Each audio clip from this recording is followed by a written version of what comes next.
Hello and welcome back to World of Warcraft and yet another challenge mode dungeon run. My name's Lumin and right now this is Iron Docks Gold. We are once again with the exact same party. It's the same party we use all the way through for all the golds. It's a Marksman Hunter, a Beastmaster Hunter, Discipline Priest, Enhancement Shaman, and myself, a Protection Paladin. This was an interesting one. I liked the flexibility that you had in doing this on gold because unlike on Auchindoun, you could choose what you wanted to pull. You could pretty much make up as much time as you wanted to make up by pulling things faster or slower, especially right here at the start of the run. And yeah, because of that, it's much more interesting and you get to actually make up a lot of time at the start and then kind of slack all the way through. But these first pulls were probably the most difficult. We had the hunters misdirect to me and we wiped a lot on these first pulls. Just because it takes some time to get it all lined up perfectly and it takes a bit of time to sort of figure out which cooldowns you want to use when and how many of these mobs your group can handle. I will once again mention, I sound like a bit of a broken record, but if we had double capacitor totem and we had used our bind-in shots and stuff like that more effectively here, then this would have been a whole lot easier. And you'll see in our later runs how much easier because, well, we do much bigger pulls with much more ease, but we decided to divide these into just a couple more than some groups do. I've seen like Death Knights and stuff pull pretty much this entire first room just in one go, and then they stun everything, slow everything, knock everything back, pull everything in, do whatever Death Knights do, along with Druids and whatever else is completely imbalanced. But there's not much to know about these mobs. Basically, when you pull Champion Druna, or any of the named mobs here, you can see Champion Druna is right there, she's the lady, the Orc lady, then you got to be a little bit careful because they do some special stuff, and then throughout, you got to avoid the fire arrows on the ground, things like these incendiary slugs that the incinerators shoot at you. They do quite a bit of damage, and they can be stunned and stuff, so it's again something you can control. So when Druna's down, we pulled this guy single because he just does quite a lot of damage. He actually does an insane amount of damage, especially if you pull him with a whole bunch of other mobs. I think I could have avoided that. I think that Luthira, our Enhancement Shaman, could probably also have avoided it. But if you're doing him solo, if you're doing him just like this, then well, you just stand and bang so you can do more damage. But the idea is that you do most of your mob kill count in this room, and you do it on these mobs because they're much easier. Because you can sort of handle them much easier than you can the mobs later on. You can see I nearly died there. That was my fault. I used my cooldown a little bit too late. I'm constantly trying to push it to see if I can just save the cooldown for a moment when I really badly need it. But I used my Guardian of Ancient Kings there, I used my Lay on Hands there, I used pretty much everything there. And I think because of that, we managed to do more DPS and kill these guys a lot quicker, which is, I would say, great. You can see our healer is just spam healing like the crap out of everyone here. Not a single point of DPS did she do in that pull, just because there's no way. I think that later on we realized that these two technicians that we pulled here were not necessary, but when we did our first calculations, we decided, okay, we want 23 mobs at the start, so we went for 23 mobs. And with these ones, I think that if you have a decent enough group, or even a half-decent group, you could probably have pulled the two technicians with the boss. But again, as I keep mentioning, I try not to take too many chances just because I have a lot of faith in our DPS, in our burst potential, in the fact that we can kill stuff quick. So now it's the boss, the first boss. He is pretty easy. He's not too tough. Okay, if you do everything correctly and you watch out for the mechanics, which is something that's a little tough sometimes, then he goes down without too much drama. Basically, you got to first DPS Dreadfang down, and the quicker you take him down, the better. You don't get to pop heroism or anything here. Okay, you just don't, because it's not going to be up in time for when you need it. But if you kill Dreadfang quickly, then you won't have Dreadfang plus the boss, which is Nok'gar here. I keep forgetting the name, so you're going to have to excuse that. But on this guy, you got to keep dodging the flame arrows that get shot at you. When the wolf does the savage mauling on someone, I think you just heal through it. I'm not entirely sure because I never really had that on me. When he casts Reckless Provocation, you must not attack him. You don't attack the guy. You just stop all DPS. And if you do that successfully, then you're cool. But even if the boss does Enrage, I do think that you can Tranquilize and shot him or whatever. I'm not exactly sure what that does. Again, I think that we sort of blundered our way through here without really knowing what any of the mechanics really did. Maybe that was just me. I think it might have just been me, because I haven't done that many dungeons in Warlords of Draenor. I've done quite a few mythics. I've done them all on heroic or whatever. I've done normals every now and then, but I didn't spend that much time in them, and I never really paid attention to the mechanics because my gear was so good that I could avoid most of the mechanics. So yeah, that happened. The boss got one more reckless provocation off. Didn't really matter because we just, well, nuked him through it. We would have gotten him dead and he wouldn't have really done anything too dangerous regardless, because he was about to die. Now here's where you can start doing some fun stuff and you use some fancy little tricks to get things done. Moving said, I think that he was trying to camouflage through here, but then the ogre spotted him, and then I couldn't really taunt the ogre back this way because that would have been bad. He said, okay, he's got it, he'll use deterrence. It was a series of unfortunate events. Now it was just too late because I thought deterrence would last a little bit longer. I thought he'd feign death or something. He didn't, and as I got aggro on the two giants, he ended up dying anyway. Now, I also ended up almost dying here. Mikai, with some quick thinking, managed to taunt the one giant off me there, and somehow he managed to save my life, which was, I gotta say, really impressive. Okay, I nearly died there. I was on like, well, what is it, 1%. So in this part here, you basically kite those two dudes here so that you can kill them with an iron star, so you don't have to slash or shoot or blast them to death with your party, because those guys are problematic. And then there's another little trick that you can do. You save the one iron star at the end here, and you pull a giant that's a little further along to actually get hit by the iron star. Now, Moving was going around the outside where I'm pointing my mouse pointer there, and Mikai was going along the inside, and they were both going to go and try and do it. We were panicking a little bit here because we thought, okay, we're wasting too much time, but it ended up working out quite okay. So he runs all the way around the edge. I wish I could show you what it looked like over there, but I can't. And he pulled as much as he could. I know that some groups pull even more. I know that I've watched a couple of guides where something like a Death Knight runs all the way to the end and pulls pretty much all the mobs that are along the way there. But we only got the first one and a few of the others. And then when he gets them, you can see they're coming around the corner there. You just got to be ready to shoot the Iron Star in that direction. And you've got to also be careful of the debris that's lying up ahead there, because the giant needs to be ahead past the debris, else the Iron Star might not hit it. It might be protected by the debris. So we managed to get it all. And there were a couple of mobs, or maybe just one, I can't remember correctly. Maybe there was just one mob left that didn't get hit by the Iron Star, and then it obviously just resets and runs back because he feigned death there. But it's not too big a deal. I think we were a couple of enemies over the enemy amount that we needed. Oh yeah, there we go. Okay, it's just the one, just the Chain Master that's running back, and it's not that bad.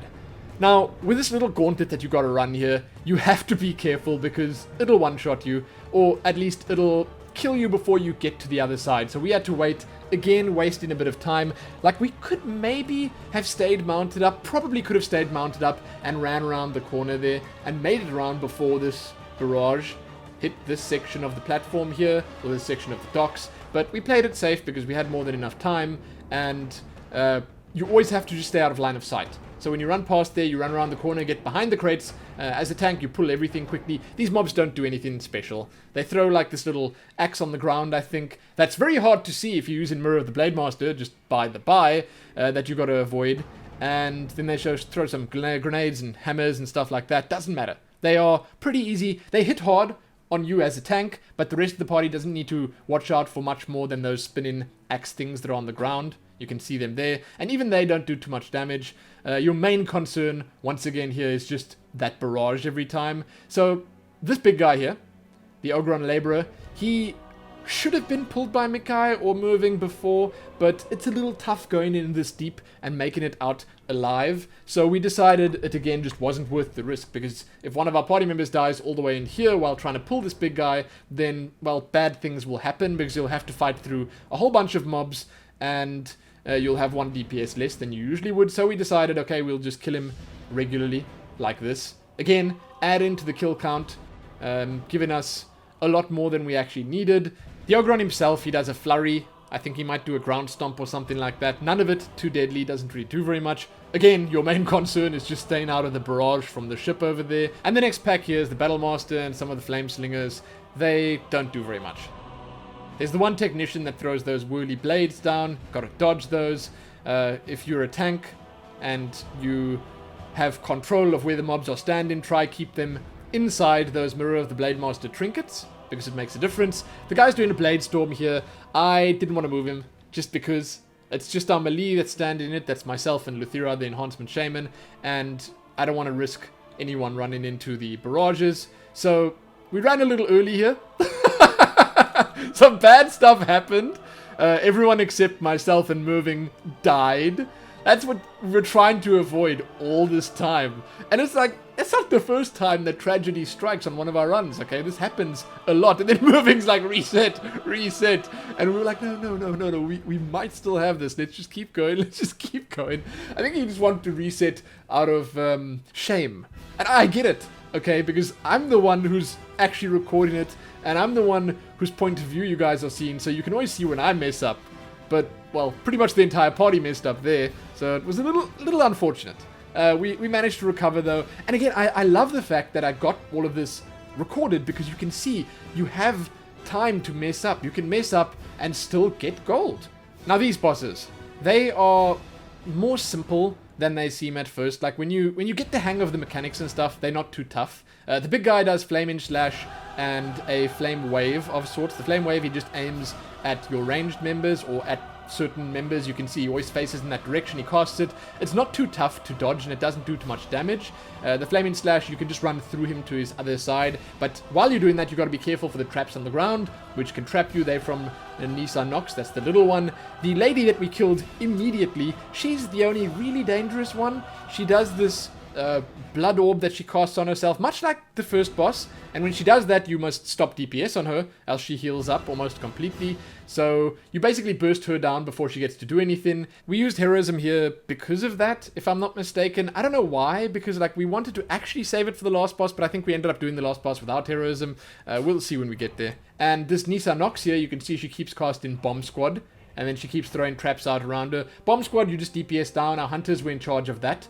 It's quick and easy. You kill it before it explodes. If it does explode, it does a lot of damage, but I don't even think it'll one-shot you. The boss in general is just very easy. There are things that you can avoid. Most of the stuff you have to stay away from and avoid and watch out for, like those traps in a circle on the ground over there. You kill the lady first, you kill the goblin next, and then you kill the big guy. When it's just the big guy left, it's super, super simple. There's basically nothing you need to worry about too much. The flame waves, the flame slash, and it's all super simple to avoid. The next couple of mob packs, they are a little bit difficult, and we do our invisibility run up ahead here, so we were basically all telling each other, don't use your pots, because obviously the cooldown is shared there. If you use that pre-pot, be it a strength one or an intellect one or a bonus armor one in my case, then there'll be that 60-second cooldown, and if you have that just before you need to do an invis run, then it's bad. It's really bad. I messed this up a lot because it's sort of just muscle memory. It's something that you do by default every time you pull. You pop that pre-pot and you do it during the fight as well. And because of that, I kind of caused us to miss the gold a couple of times while we were attempting this. But these few packs here before the Saberon boss, they're pretty simple. They are just more annoying than anything else. Like, there's always just one or two mobs plus a Clefttooth. The Clefttooth always charges at someone, and then it runs like way off, and then it's almost impossible to gather these mobs up and keep them like close to each other so people can cleave them down together. You're always single targeting one of them at a time. And then they do this disengage where they throw caltrops on the ground and jump back. There you go, they're doing it now. That's just painful. So it basically just takes a while. It wastes a bit of your time, and you can, if you have a Death Knight once again, gather everything up nicely and at least stun and disable them all together, so you can do that cleaving. You can see that I actually used a bonus armor potion there when I really shouldn't have. I was just talking about that, and obviously at the time I just wasn't thinking about that. I didn't really even need it because nothing was too difficult. I was just thinking, okay, let's push the DPS. So naturally I used the potion, and because of that I kind of excluded myself from the invisibility run, but it ended up being okay because we had faced this issue multiple times before. So we decided basically this line of barrels here, this is exactly where we're going to start our run. And this was the first invisibility run that we did properly. in a gold run, so we were happy that it kind of worked out. The rest of the group used their potions just fine. They didn't use their DPS potions when they weren't meant to, and I was just waiting for them to get a little bit further along, and then I was going to run through, I was going to bubble, and I was going to die basically right at their feet. And it's worth noting that this is actually a known strategy. This is a known tactic, a known trick that you can do in challenge mode dungeons, where you have people die so you can reset their heroism. One of our party members actually said it earlier, I think it was Mikai, and it makes it so that you can use heroism more times than you're actually supposed to. And again, it's made much easier if you have combat reses or if you have self reses. So, as an example, a shaman can use reincarnation, self-res themselves. Something like a druid could throw a combat res on someone that's about to die just as they reach the end of this run. Then they can accept it after the whole party is wiped. Then they can res everyone up. You can unfortunately not use mass res in the dungeons, but you can do stuff like that. And you can reset the heroism debuff and thus kill bosses a whole lot quicker. It's something that we didn't want to mess around with too much because we didn't have a combat res, but it is something you can consider if you're doing this. So the next boss, Oshir, he is also probably one of the easier bosses in all of the dungeons. He does rend-in slashes, which you can see right there, where he leaps back and then he does this slash and charge just straight towards his target, but it's incredibly easily avoidable. And then after a little bit, he opens the first cage, which is always wolves. And then after that, he'll open the second cage, which is, if I'm not mistaken, always the Rylak. The wolves, you can't taunt or tank or anything like that. It's basically best if you can stun them as they come out the gate there. But overall, they don't really bother your party too much or do too much damage. And again, they can be disabled, so you can like deal with it in that way. There's the rend-in slashes again. Once again, you can see it's just super easy to avoid. And the final thing that you need to worry about in this is time to feed, which is where he jumps on someone and he basically just slashes at them for a period of time. It's very easy to remove. I think most classes have a way to remove it, and I myself, as a Paladin, I can actually use Blessing of Protection on the person that gets that on them, and it'll just cancel it immediately. But in some situations, it's actually okay to let that happen, because if you have like a big personal cooldown or whatever that doesn't remove the actual like debuff or boss animation on you, it keeps him busy for quite some time, so you can DPS him. Now you can see there's the Rylak Sky Terror. I stunned it at a nice long range, and it just sits in the sky and shoots poison on the ground, so it's not too much to worry about. It's again just stuff that you gotta watch out for on the floor and just avoid. And that is the second to last boss. You can see we are finished with all of them except Skulloc, and we've got our 44 out of 44 enemies. You can also see that the Rylak was annoyingly shooting me at that point still. Now moving on to the final boss is Skulloc. He's the main boss here at least. Then there's the two orc dudes, which are Koromar and Zogosh. Zogosh usually jumps into the cannon directly, and then Koromar you gotta actually tank and DPS down. I think we chose to do Koromar first. Yeah, we put the skull on Koromar there, and we just take him down as quick as we can. Then we take Zogosh down, then we kill Skulloc last. This boss is, again, not too complex to understand. The biggest difficulty with it is the Gron Smash, which is happening in 15 seconds. The rapid fire targeting is basically just the cannon dude targeting one person, doing a lot of damage to them. The healer can usually just heal through that. It's not that much damage. Koromar himself, I don't know, he feels like he does pretty much nothing. He does this leap thing, there you go, he's about to do it now, which stuns someone and does some damage to them. But the biggest deal, Gron Smash. As you can see here, it knocks everyone back, does a whole lot of damage to them, and then you can see that same barrage thing that happened, that pretty much wiped our entire party earlier. Then while this is happening, you still got to deal with Zogosh as well. So it can be difficult. Hunters can quite easily disengage and then sprint up there with deterrence on, and they can kind of negate all of it while getting that one attack in. And that's all you need. Same as in Heroic or Mythic or whatever. You just got to get one attack off on Skulloc, and then he'll stop doing that and he'll run straight back to the tank. It's not that tough. I think I actually even do it on the next one. And here's Moving saying 2 minutes for gold. He's obviously watching the timer when he should be watching his DPS and his rotation.